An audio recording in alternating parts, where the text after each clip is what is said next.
Welcome to Money Films, the hub for enthralling content. Dive right in by hitting the subscribe button, giving us a like, and ringing the bell for timely updates. Don't miss out on any detail. Turn on the subtitles by clicking the CC button. The film opens in a bar where a young Mark Zuckerberg is having a beer with his girlfriend Erica.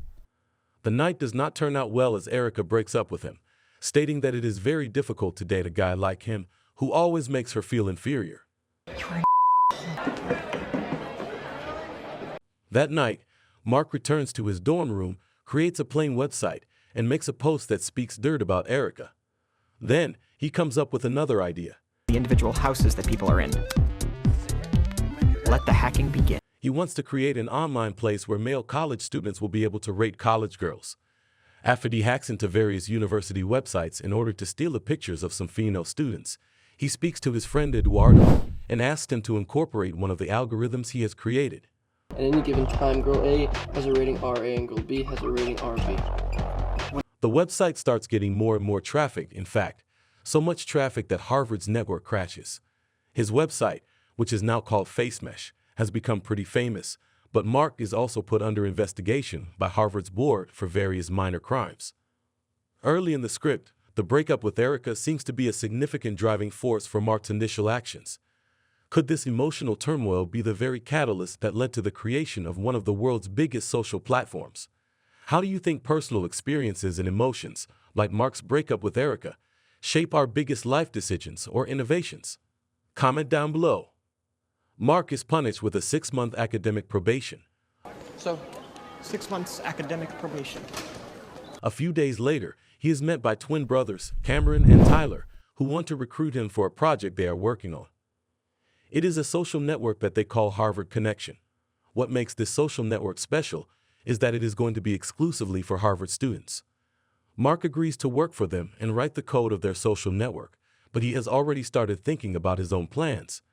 That night, Mark meets with Eduardo and tells him they should create a social network that is kind of exclusive, but can also be accessed by a large number of people. We're going to need a little startup cash to rent the servers and get it online.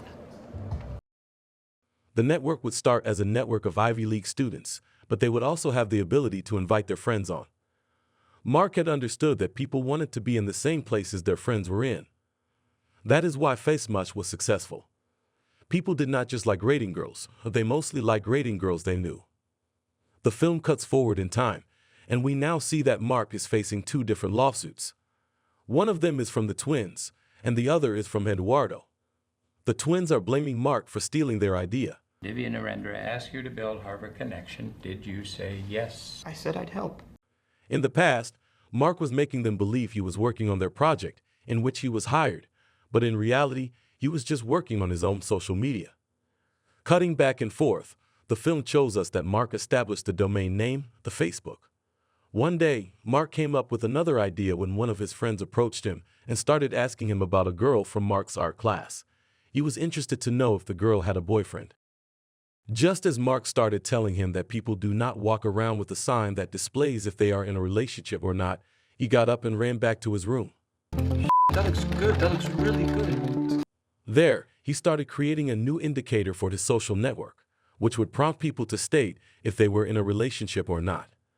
Mark started sharing the link to his website with as many of his friends as he could, and the website started going viral. One night, one of the twins' friends, named Div, saw his girlfriend staring at this new website. He immediately realized that Mark had stolen their idea and ran to the twins to let them know. I just wanted to let you know that Zuckerberg stole our website. The twins and Div discussed the matter, wondering if Mark is really stealing from them or if this is all a big misunderstanding. What is that on the bottom of the page? It's a Mark Zuckerberg production. They see some taglines on Mark's website, and they now know for a fact he stole from them because he wrote the same exact taglines they told him to write on their own website. In the meantime, Mark's website explodes, and people even start recognizing him as the creator. You know, I could swear he was looking at you when he said the next Bill Gates could be right in this room. Back in the hearing, we now learn that Eduardo is suing Mark and asking him for a $600 million compensation. Back in the past, Eduardo reads a newspaper that states Zuckerberg is being sued by the twins, Saying that you stole their idea. I find that to be a little more than mildly annoying. Mark tries to calm him down, telling him that he did not use a single line of code from the twins' project. In the hearing, the twins' lawyer tries to attack Mark by saying that he was trying to mislead his clients while he was creating his own social network. However, Mark replies to him with a single no. The lawyer asks him if he has his full attention, but Mark says he does not. Mr. Zuckerberg, do I have your full attention? No. Then, it is his turn to attack, and he says nobody in this room deserves his attention because they can't do what he has done. He claims the twins are just trying to take advantage of him while they are not capable of creating what he has created. In the meantime, we'd also get to meet a cool guy who apparently picked up a girl last night and spent a hot night with her. The girl believes this guy does not remember her name, but the man named Sean remembers everything about her. Then she asks him about his profession. When Sean says he is an entrepreneur, she believes this guy is actually unemployed.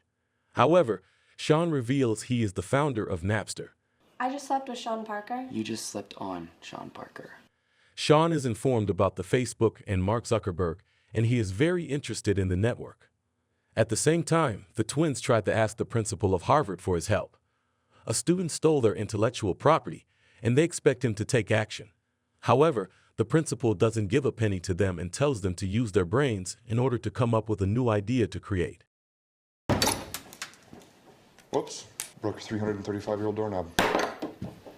Mark, Eduardo, and his girlfriend Christy have dinner with Sean, who starts telling them how he was able to become the person he is today.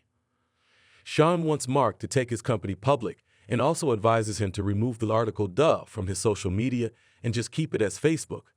Back in the hearing, we now learn that Eduardo was the only person who had put money into the company up until that point. However, Mark started making some risky moves. First, he scolded Eduardo because a newspaper accused him of animal abuse. Let's just forget about it. This is absurd. I'm being accused of animal cruelty. It's better to be accused of necrophilia. Second, he decided to move to Palo Alto without informing Eduardo about it. When did you decide to go to California for the summer? You mean when did I actually decide? He also asked him for some more money because he hired 2 new interns. Eduardo played along with it, and he deposited $18,000 to the company's account. $18,000? Yes. In addition to the $1,000 you'd already put up? Yes. Mark moved to California that summer along with the most skilled of his programmers. Eduardo could not follow him that summer because he was finishing his studies. One night, Mark meets with Sean and tells him that his date seems a bit familiar. Sean says of course she does, because she is a Victoria's Secret model. Sean seems to be believing a lot in Mark and tells him he wants him to do good. When Napster was founded, it pissed a lot of people off.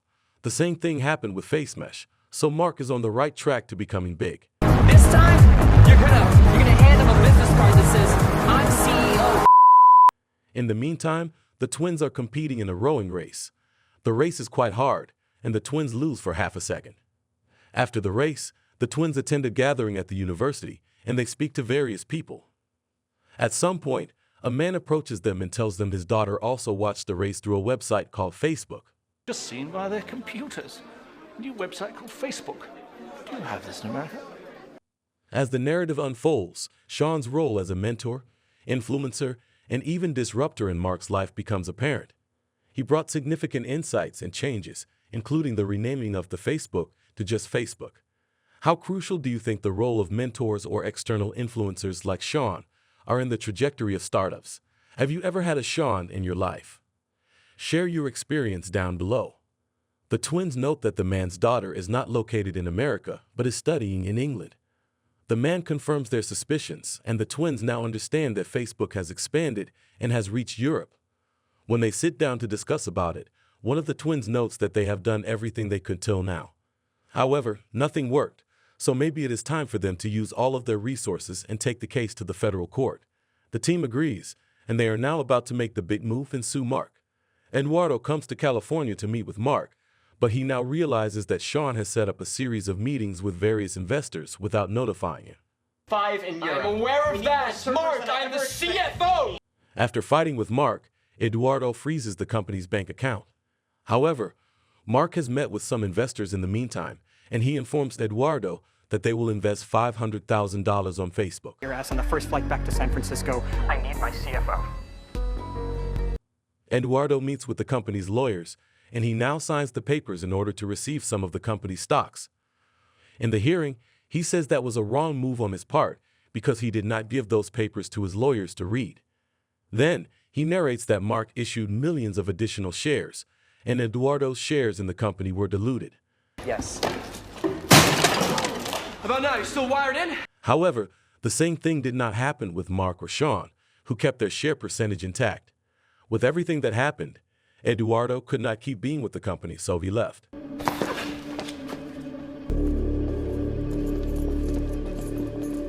After those events, Sean was apprehended by the police because he had a large amount of drugs in his possession. Mark had to kick him out of the company, even though he still owned 7% of it. Mark was now left all alone, which is exactly what Eduardo pointed out to him in the hearing. The film ends with Mark sending a friend request to his ex-girlfriend Erica and constantly refreshing the page to see if she will accept it. The emotional conflict and sense of betrayal Eduardo feels as his shares are diluted and his significance in the company decreases is palpable.